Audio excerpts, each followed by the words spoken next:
भाइयों, कैसे हैं आप लोग। मैं हूं आपका दोस्त ब्रह्मदत्त।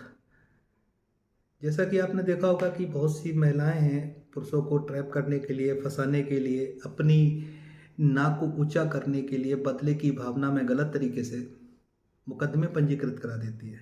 क्योंकि हर महिला को पता है कि उनको अधिकार दिए गए हैं, कानून में अधिकार दिए गए हैं। उन कानूनों का आज की डेट में भरपूर तरीके से दुरुपयोग किया जा रहा है। ऐसे में सबसे बड़ी बात ये आ जाती है कि जब भी कोई बच्चा होता है पत्नी के, और वो अपने साथ में अपने मायके ले जाती है, ऐसे में वो क्या करती है कि मेंटली तौर पर पति को ब्लैकमेल करती है और टॉर्चर करने की कोशिश करती है बच्चे के नाम पे। तो हमें अपने बच्चे से किस तरीके से मिलना है, कैसे हमें मिलने का विजिटेशन राइट्स हमें कैसे लेने हैं, इसके संबंध में आज हम बात करेंगे।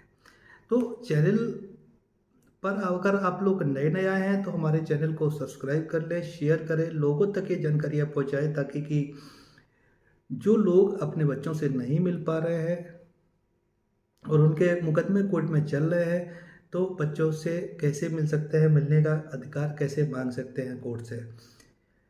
तो सबसे पहले मैं आपको बता दूं कि जब भी आपके खिलाफ कोई केस होता है तो आपकी पत्नी आपके खिलाफ केस दाखिल करती है, तो उसमें लिखती है कि हम सक्षम नहीं हैं, हम परेशान हैं। और जब 498 का जब दहेज प्रताड़ना का जब क्रिमिनल केस आपके खिलाफ जब दाखिल हो जाता है, दोनों पार्टी जो है ना लेजिटेट हो जाती है। अब ऐसे में बच्चे का भविष्य कहाँ सही होगा। बच्चे के लिए माँ बाप दोनों जरूरी है और दोनों का संरक्षण बहुत जरूरी है। लेकिन यहाँ बात आ जाती है कानून की। अब हम बच्चे से कैसे मिल सकते हैं। अगर आपका बच्चा अगर छोटा है और आप बच्चे से अगर नहीं मिल रहे हैं, तो बच्चा जो है वो एक तरफी बात करेगा, उसको उसी तरीके से सिखाया जाएगा। तो जरूरी है कि रेगुलर बच्चे से मिलते रहें, महीने में, 1.5 महीने में, 15 दिन में, हफ्ता भर में, जैसे मिल पाए। तो ये अधिकार हमें कैसे मिलेगा। आपकी पत्नी जो है वो बच्चे से नहीं मिलाना चाहती है, वो जानती है इस चीज़ को कि अगर हम बच्चे से इसको मिलाएंगे तो बच्चा अट्रैक्ट हो सकता है। अगर आपके साथ ऐसी कंडीशन आ रही है तो सबसे पहले आप domestic violence section 21 temporary custody के लिए, कस्टडी ऑफ चाइल्ड के लिए आप अप्लाई कर सकते हैं। और इसके लिए ज़रूरी नहीं है, आप किसी भी अदालत में कर सकते हैं, अपने जुडिक्शन में कर सकते हैं या फिर उस जुडिक्शन में कर सकते हैं जहाँ पे बच्चा रह रहा है। दूसरी चीज़ यह है कि हिंदू माइनॉरिटी गार्जियनशिप बार्ड एक्ट के तहत में ये कहा गया है कि बच्चे का जो हित है, बच्चे का जो भविष्य है वो सर्वोच्च है। इसके लिए एक उम्र रखी गई है, लेकिन धारा 6 के तहत में ये भी वर्णित किया गया कि बच्चे का हित जो है वो किसके पास में है, माँ के पास में है या पिता के पास में है। अगर आपके केस अगर पेंडिंग चल रहे हैं, अगर कोई सिविल का मामला है, जैसे सिविल का मामला CRPC 125 हो गया, ये सिविल प्रोसीडिंग कोड है,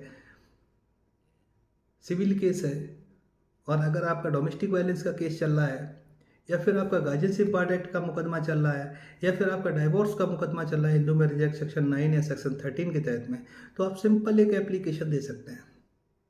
एप्लीकेशन कैसे देनी है, किस धारा में देनी है, तो उसमें क्या है कि मजिस्ट्रेट जो है वो बॉन्ड हो जाएगा और एक बार कोशिश करेगा कि आपसे बच्चे को मिलाया जाए और उस पर ऑर्डर पास करेंगे।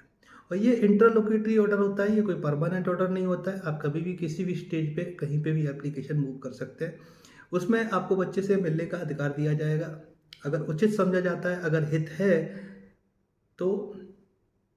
क्योंकि जो महिला आपके खिलाफ में केस कर रही है वो महिला हैबिचुएट हो जाती है मुकदमेबाजी की, उसको पता है, और उसका प्रभाव जो है ना वो बच्चे पे बहुत ज़्यादा पड़ता है।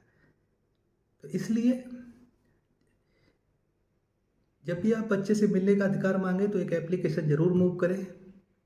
किसी भी केस में करें, चाहे वो CRPC 125 का हो, चाहे DV का हो, चाहे गार्जियनशिप बार्ड एक्ट का मुकदमा हो, चाहे तलाक का मुकदमा हो, किसी में भी कर सकते हैं और आप बच्चे से मिलने का अधिकार मांग सकते हैं। तो पहली चीज़ मैंने बताई डोमेस्टिक वायलेंस सेक्शन 21 के तहत में कस्टडी ऑफ चाइल्ड, इसमें टेम्परेरी कस्टडी मिलती है, ना कि परमानेंट कस्टडी मिलती है। दूसरी चीज़ यह है कि आप CPC के तहत में आप आदेश करा सकते हैं। तीसरी चीज़ ये है कि आप गार्जियनशिप बार्ड एक्ट सेक्शन 12 के तहत में आप बच्चे की टेम्परेरी अवरक्षा मांग सकते हैं, मिलने का अधिकार मांग सकते हैं। हिंदू माइनॉरिटी गार्जियनशिप एक्ट के तहत में आप अपनी बात कोर्ट में रख सकते हैं, अब सिंपल फॉर्मेट में आप अपनी बात कह सकते हैं।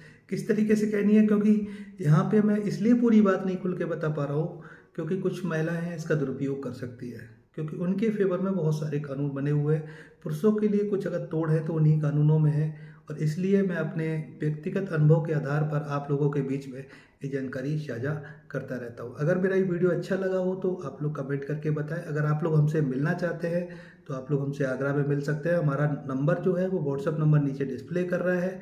धन्यवाद।